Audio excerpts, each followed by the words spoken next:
So every year, around this time of year, hey, by the way, look like you recruited some new people there. Come follow me, okay? Um, we do the first disciples who followed Jesus story. Is it ringing a bell with you? Have you heard the story before of Jesus and the call of the first disciples? Now, usually, when we picture Jesus and the first call of those disciples, where are we? Where is Jesus? Yeah. You have come out to the lake shore, right? Usually, aren't we on a lake? And then who is Jesus calling? Are they busy? Are they doing something? Do they have a job? Who are they? Fishermen. Did anybody see a lake today? No. Because if there was a lake in the story, there would have been a lake here. And if there was a boat in the story, there would have been a boat. And if there were fish, we would have front and center the fish. We are not in the synoptics anymore, are we? We are in the land of the Gospel of John. Very different vision from Matthew, Mark, and Luke. So in John's witness, the Gospel of John's witness to how Jesus gets his first disciples, it's a kind of different ballgame there. It starts with John the Baptist, and followers of John peel off and start following Jesus. And then one of those followers recruits his brother, and then Jesus recruits somebody else named Philip, and then Philip recruits Nathanael. And one of the original people who were with John the Baptist isn't even named. I made a handy little chart there. So, who are these people? So, unnamed follower of John and Andrew. What's Andrew doing there? Because it's Andrew who recruits his brother. Is there a little chart there? In my little handy PowerPoint. Andrew recruits Peter. Now, who's usually front and center in the Gospels? Number one disciple? It's Peter. And in John's Gospel, it's Andrew who recruits Peter. And then Peter gets a new name. Oh, did my little things come through? Did my PowerPoint come through? Oh, there we go. There's unnamed. There's Andrew. Andrew recruits his brother. And then Simon Peter gets renamed, Cephas, all that stuff. Then Philip. Who's Philip?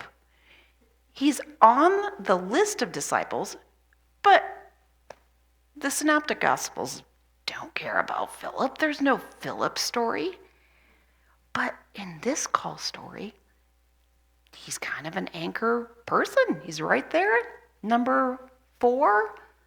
And then he's a linchpin to go get Nathanael. And Nathanael is so ornery. Oh, Nathanael, he's like, oh, Philip, what are you talking about? So it's a very different vibe in this call story. Jesus picking up his first 5 disciples, very different vibe. I think it feels a little more haphazard. They're in different places. They're with John, and then they're wandering around, and Jesus has a house or something, an apartment. No mention of that. And then then it says Jesus goes to Galilee. Well, where was he before? And there is no lake. And then it mentions Bethsaida. I'll have to talk more about Bethsaida another time. Got a big resource on that from excavations at UNO that Joyce shared. It's just a different kind of feel in the Gospel of John. One thing I thought we could kind of zero in on today is a phrase that comes up twice in this new kind of adventure of call and John, and it's come and see, come and see. The first incidents are those first disciples following Jesus, and Jesus says, what are you looking for? Which is another part of John. John asks questions, what are you looking for? And they say, can we see where you live? And he's like, sure, come and see, come and see. So they come and they see and they remain with Jesus. The second incident is when Philip recruits his ornery friend Nathanael. Philip says, hey, I think we found the one that Moses and the prophets have been talking about. Oh my goodness. And Nathanael said, oh, you gotta be kidding me. Can anything good come out of Nazareth? Very withering remark. And Philip says, come and see, come and see. It struck me that in both of those incidences where the phrase come and see are used, it's kind of disarming and kind of a theology that maybe we might explore today. A come and see theology. When Jesus is approached, or when, I guess they're following him, he looks over his shoulder and he says, what are you looking for? I was thinking if I was Jesus and I said to somebody, and it's my opening line in the Gospel of John, my big opening thing, Jesus, what are you looking for? I would have thought my first followers would say, I'm looking for, I don't know, what do you guys think? The kingdom of God? Redemption? The way of the Lord? You know, wouldn't you think that'd be the answer? If Jesus, what are you looking for? You know, it's kind of like saying, can you tell me where the bathroom is? You know? Honestly, I think it's a little insulting. You know, do they not know who they are following? Where do you live? I mean, it just seems sort of innocent, simplistic. But Jesus takes them at their word and says, he lets it roll off, kind of been a little bit insulting. Jesus lets it go and he says, come and see. And they come and they see. And then at the end, one of them later says, this is the Messiah. One of the 9 identifying titles in this short passage. He gets it, who Jesus is, from just a good hang with Jesus. He goes from hanging out to saying, this is the Messiah. In the second incident of where come and see is used, Philip is recruiting that ornery Nathanael. Philip, oh my gosh, this is the one that Moses and the prophets have told us about. This is the one. His name is Jesus, son of Joseph. He's from Nazareth. Wouldn't you think he's telling his friend, and his friend might say, no way, really? Cool. You know, show me. I'm on board. What's going on? But Nathanael says, can anything good come out of that podunk place? I doubt it. Withering remark. And Philip says, come and see.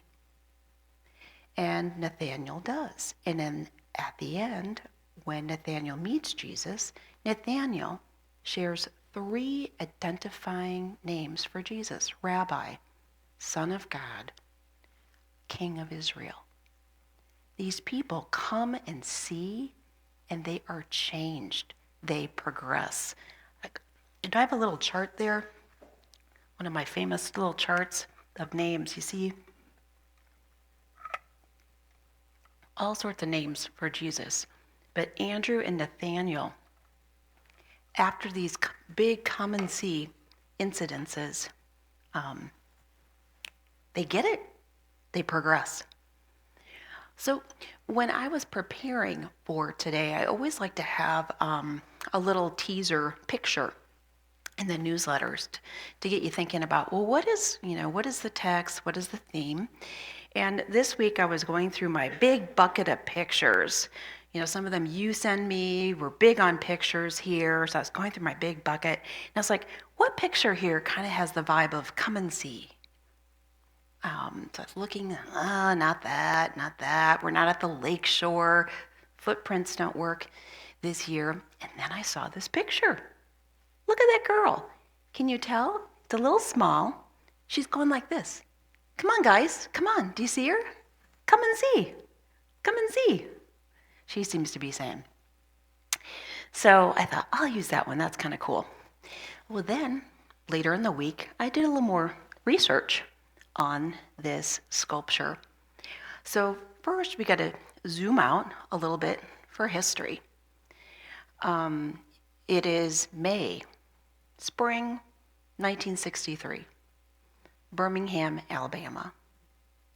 And there are children and youth out on the streets, part of what's called the Children's Crusade.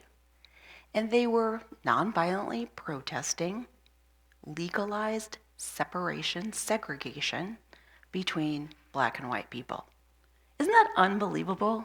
That was only 63 years ago. It happened in 63, and it was only 63 years ago. Only 63 years ago.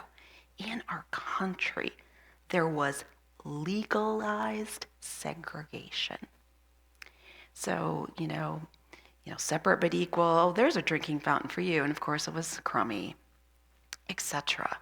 So the children and youth of Birmingham went out and said, this is wrong. This is not right. They were on the streets, nonviolently protesting what was going on in their city. Well, the sheriff, the head officer there, Bull Connor, did not like it. And his technique for dealing with the children was, anybody remember that piece of history? Fire hoses and police dogs. So the whole nation, the whole world saw images. They came, they saw in person or on television this image of law enforcement using fire hoses and dogs on children. That got people's attention. So that was going on in the spring. Meanwhile, I think tensions eased. They knew to back off on those techniques, it would seem.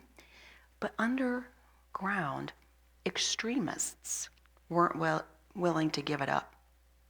And in the fall, an extremist group planted, and I'm sorry to say this, and maybe it's good the kids aren't in the room, the extremist group planted a bomb at a church to go off on a Sunday morning. And it was September 15th, 1963. The bomb went off and it killed those 4 girls. One of the girls, do you see she's standing on the bench, her arms raised? I know it's kind of hard to see. I'll get it in the newsletter. She's releasing doves, 6 doves. Her name is Carol. She was the youngest. Right next to Carol is her friend, Addie. And Addie is adjusting her friend Carol's sash on her dress. Then at the other end of the bench, where someone is walking by, is another girl, Cynthia. And on Cynthia's lap is a book that's open to a poem about children. And then the girl in front, the one that caught my eye, come on guys, her name is also Carol.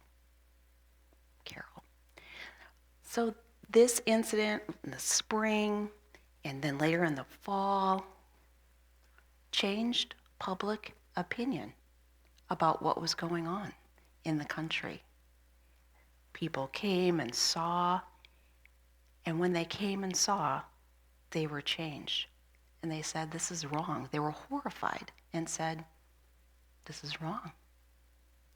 So it's in the Gospel of John, in real life. When people come and see things, they can be changed. Whether it's individual or a group of people, it is possible that people can change and grow. I think that's come and see theology. I think God is banking on that. God sees insults. God sees ignorance. God hears withering remarks. Oh, so many insults. So many insults. I wonder if I can take in some come and see theology. And if an insult comes to me personally, I can think, come and see. This is where someone is. Come and see. Jesus starts right where we are, shows us stuff, and it's possible to learn and change and be better. Come and see. That's grace. God thinks, oh, the things people do. The things people do. But you got to start somewhere. Come and see. Start where people are. Their questions, no matter how ridiculous or goofy, their comments, however insulting it is. Soak up a little grace, a little mercy. Come and see. Have faith that people can learn better. The sculptor of this called it the Four Spirits.